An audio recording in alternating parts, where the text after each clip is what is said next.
Равшан Жумабаев жаштайынан мал чарбачылыгына кызыгып, келечекте өзүнүн фермердик чарбасын түзүүнү максат кылган. Бул максатына жетүү үчүн талыкпай эмгектенип, 5-6 жыл мурун 7 өгүз фермердик чарбасын негиздеген. Бүгүнкү күндө анын чарбасы ийгиликтүү өнүгүп, короосунда 6дан ашуун породадан турган бодо мал багылууда.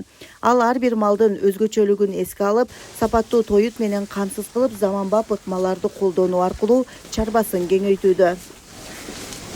Машинада 25 баш малдын ичинде эң жакшы мал, породасы таза малабы мал, торпок. Бул 10 ай боло элек.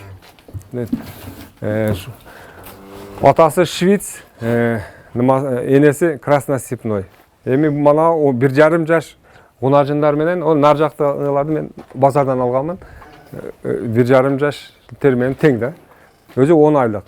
Куда кааласа ошону мен немеге уруктукка калтырайын деп атам. Бул 10 айлык эле ушундай чоң көрүнөт. Манабы да уже 1,5 жашар да. Бул 10 айлык.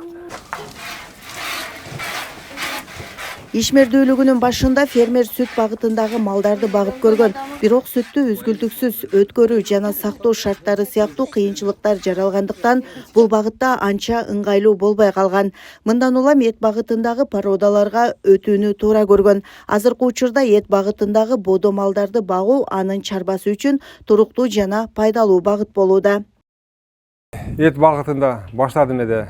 Анан балам Россиядан келип, окууду бүтүп келип, сүт багытында да иштейли деп, молочный порода малдарды алган эдек.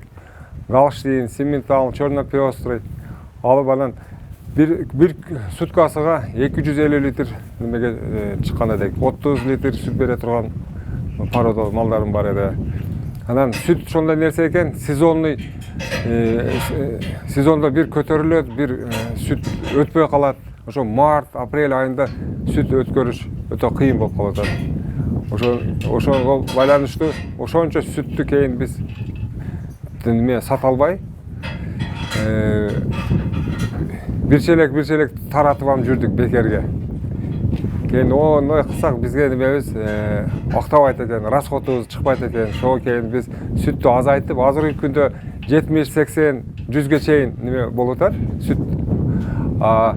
Эт багытындагы биз көбүрөөк көңүл буруп, эт багытында букаларды багып атабыз. Фермер дыйканчылык менен да алектенип келет. Баткен, Кадамжай, Ош аймактарындагы фермерлерди силос менен камсыздап, тоют базасын чыңдоого салым кошууда.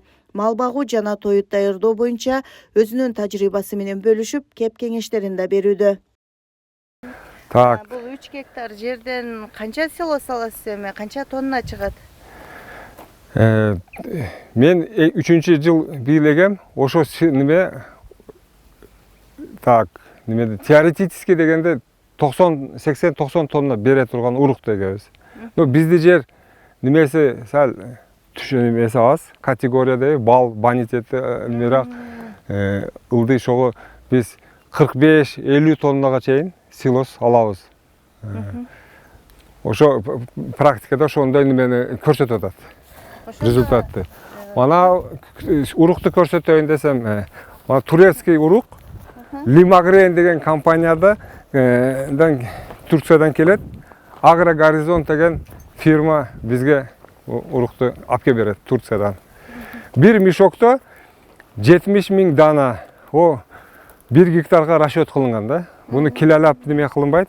Мешокто 1 гектарга расчет алынган урук. Мана бу Торо деген универсальный, данга да жакшы, данга 16 тоннага чейин берет, силоско 80 тоннага чейин.